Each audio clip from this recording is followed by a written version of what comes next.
And you're listening to the Critical Hour on Radio Sputnik. I'm Wilmer Leon. I'm joined here by my co-host, Garland Nixon. Thank you, Wilmer. RT reports North Korean officials make rare public visit to Iran.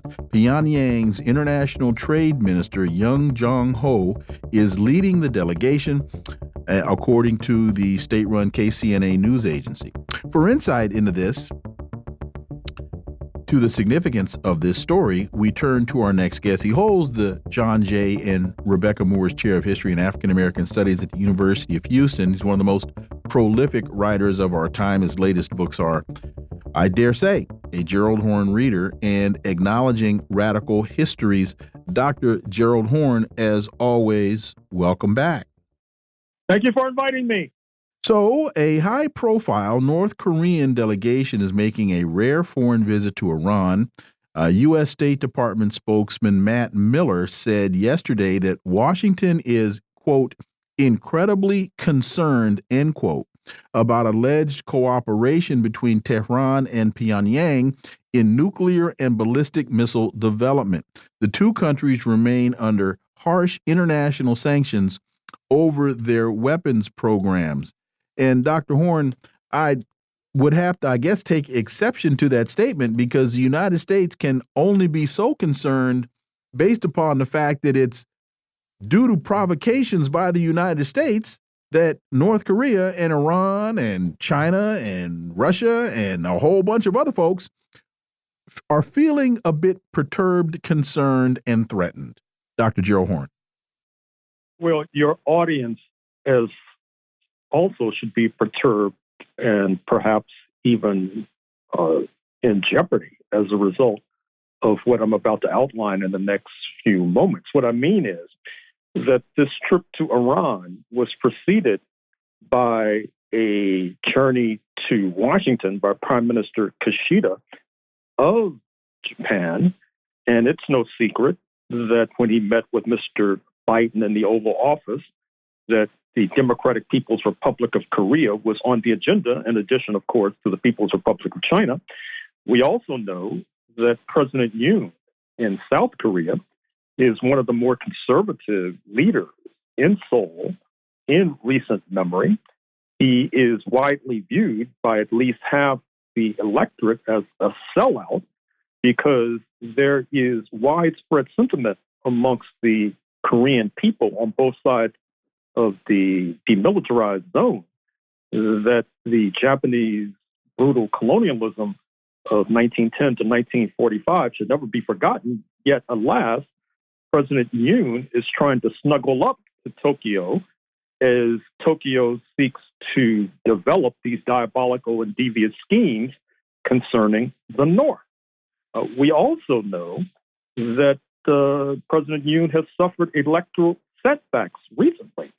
And we should be alert to the fact that with regard to these bourgeois politicians, when they suffer setbacks, it does not necessarily mean that they're going to change course.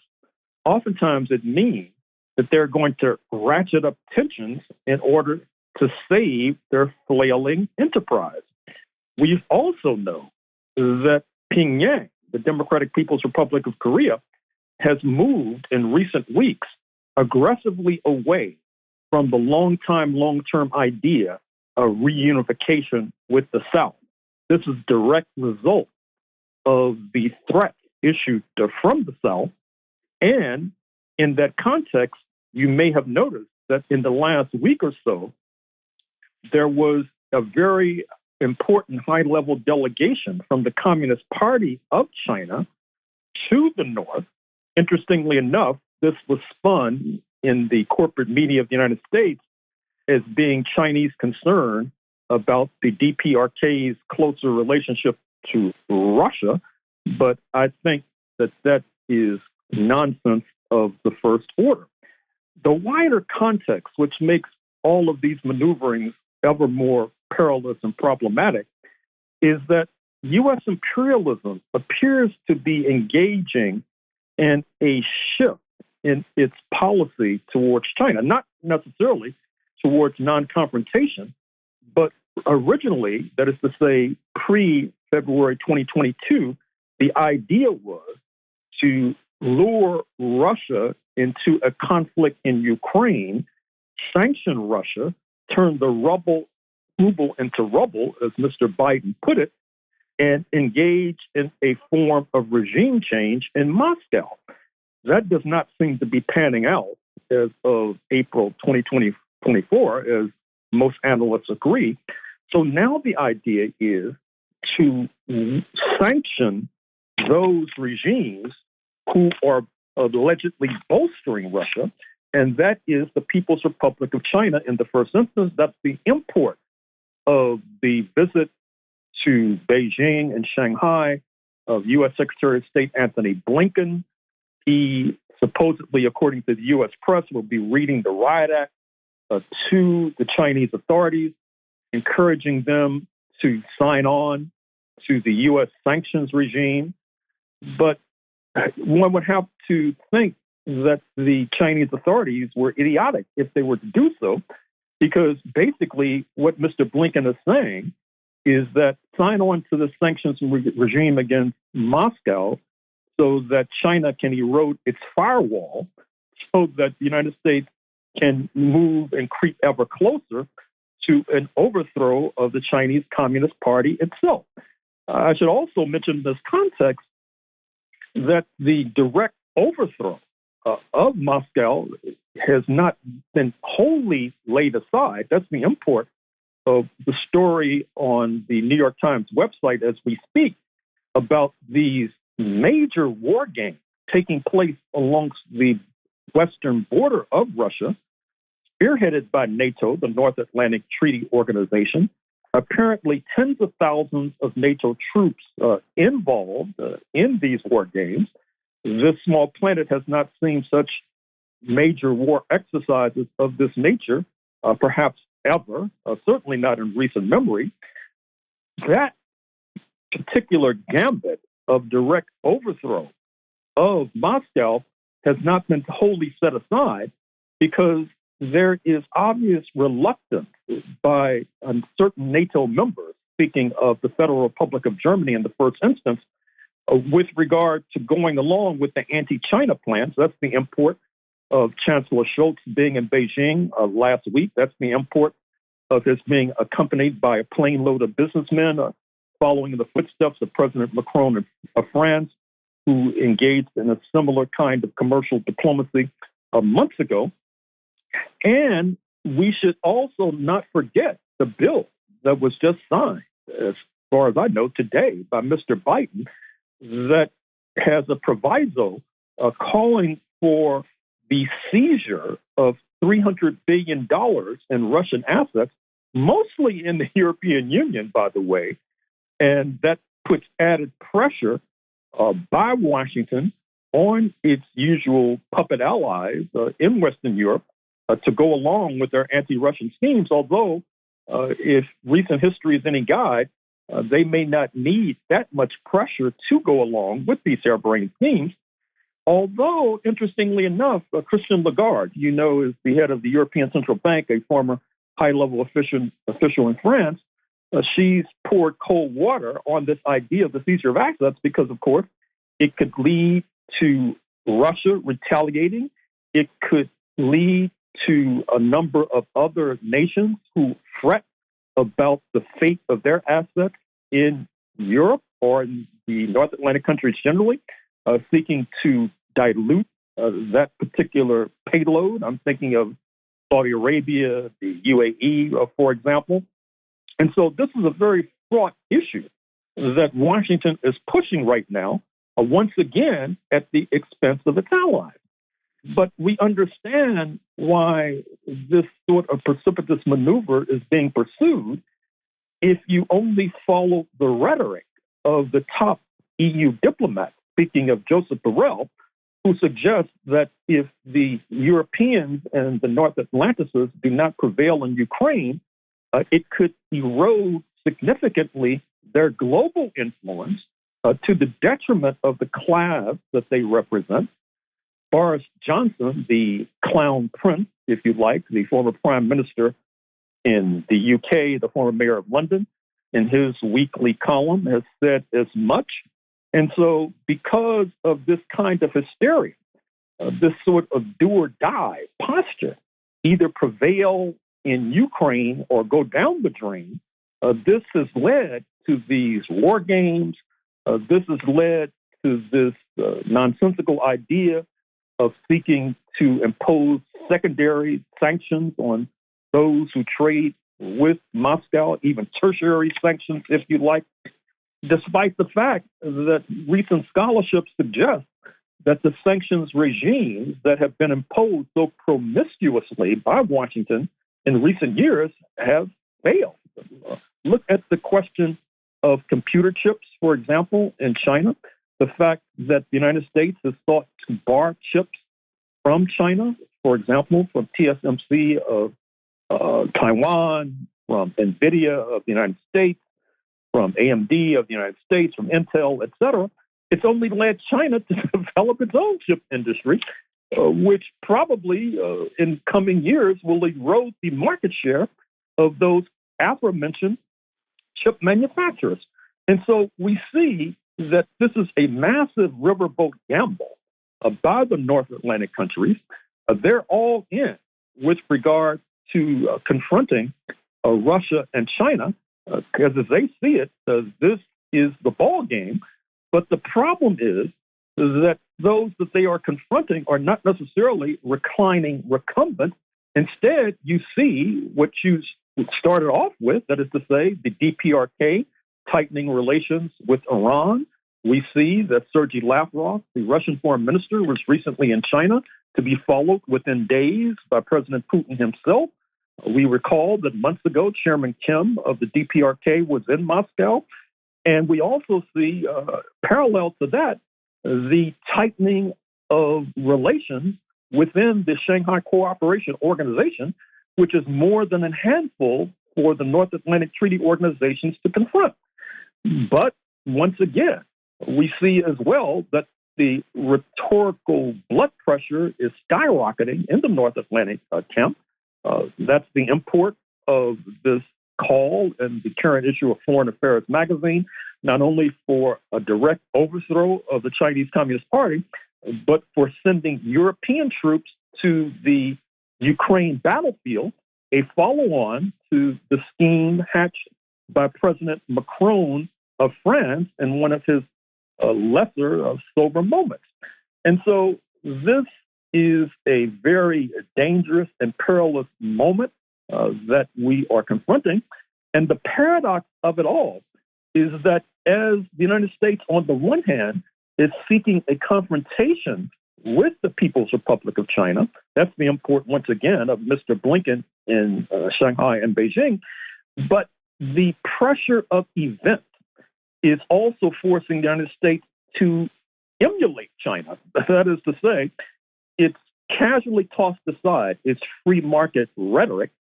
And you saw Janet Yellen, the U.S. Treasury Secretary, intervening in the so-called free market, trying to halt a flood of Chinese exports because of alleged Chinese overcapacity. You see this in U.S. legislation, the so-called Inflation Reduction Act and the so-called CHIPS Act, where the government is intervening in a muscular fashion in the so-called free market, handing out billions in our tax dollars to private corporations as they seek to keep up with the People's Republic of China. And so this will inevitably not end well when you see that one antagonist, speaking of the United States, is seeking to imitate and ape the antagonist in the crosshairs, speaking of China. And so I would urge and warn and caution our anti-war activists, particularly on campuses, that what we saw in Columbia University in the last week or so is not necessarily a black swan event. It may be a harbinger of things to come. I would warn the United Auto Workers, which has called for a ceasefire in Gaza, to be on guard. I would say the same thing to other labor movements, because what's happening now is that the United States is trying to reverse the tide of history. The United States obviously has not learned the lesson of the pasting it received on the Korean Peninsula between 1950 and 1953. And certainly the DPRK has not forgotten that bruising confrontation as well. which is one of the reasons, amongst many, why they're tightening relations with Iran. Let me ask you this, Dr. Horne. We had there was an Israeli official, actually not really an official, but the former deputy mayor of Jerusalem. They were on the news saying that Iran is Nazi Germany of the 1930s, and we're going to have to deal with Iran, and a regional war is coming, which of course they wouldn't be fighting. But I think that the fact that the North Korean officials are there, the fact that the Russians, the Chinese leaders have been meeting with North Korean officials, that these are working together. I think that demonstrates that the thoughts of a regional war, that you can pick out Iran and fight them, pick out Russia and fight them, pick out China and fight them. I think they've all figured it out, and it's not going to be that easy anymore, that these entities have decided to work together. Your thoughts? Well, that's clear. That's obvious. And that is the nightmare that's causing angst to spread in the White House, the State Department, and the Pentagon. I dare say that this angst will continue because what's happening is that the opponents of the North Atlantic Bloc are moving from strength to strength. That's the import, for example, of the continuing ascension of the BRICS nation, China reporting 5% plus year-on-year growth in GDP, Russia in February, 7% growth, 3% in 2023, larger than that of the Federal Republic of Germany, whose economy is headed to the basement. And so, to a certain degree, I feel that the North Atlantic countries, particularly their titular head in Washington, are feeling that they're losing the game and that only a riverboat gamble can rescue them from their well-deserved ignominious fate. And that's what makes this present moment ever more perilous and dangerous.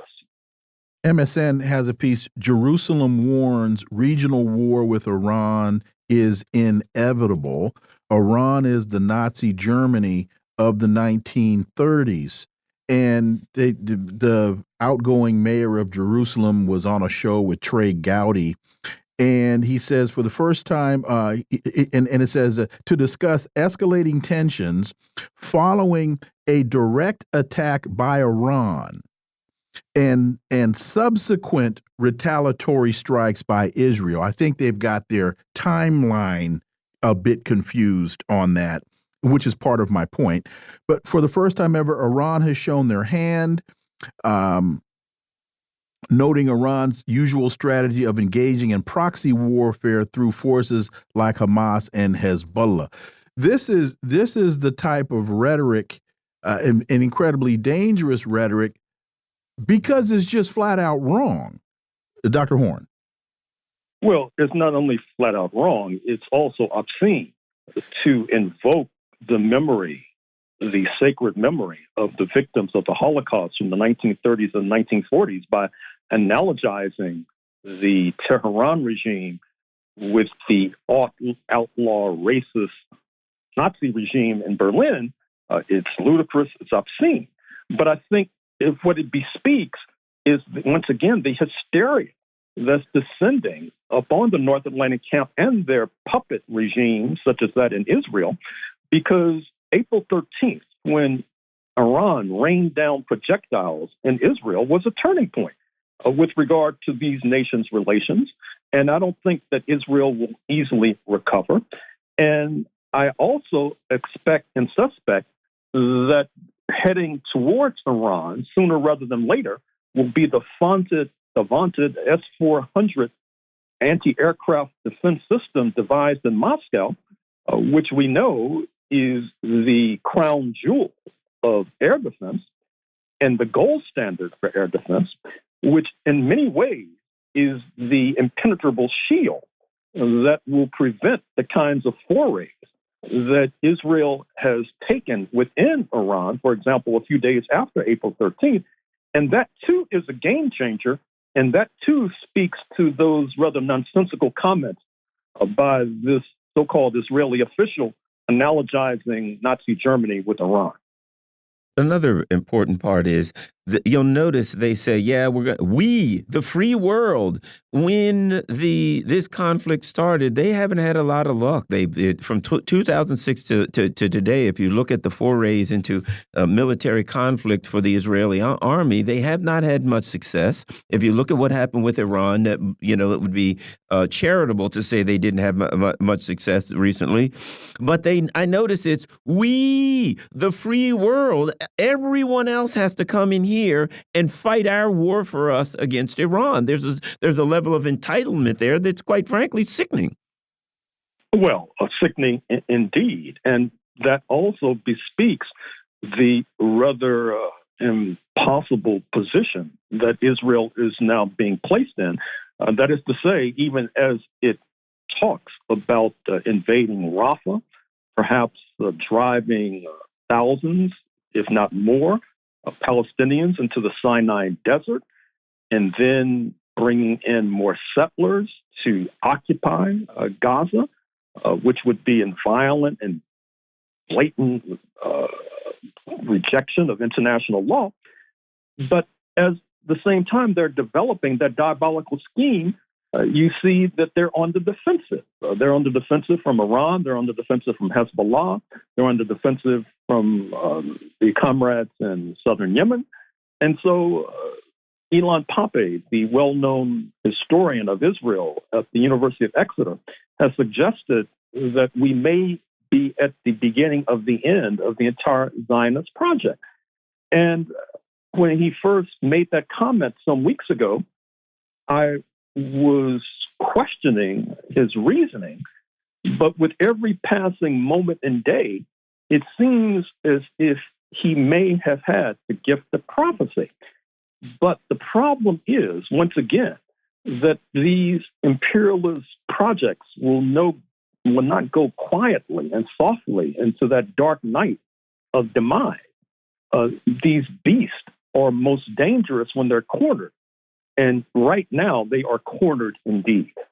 Dr. Gerald Horne, as always, thank you so much for your time and for your extra time. Greatly, greatly appreciate that analysis, as always, and we look forward to having you back. Thank you.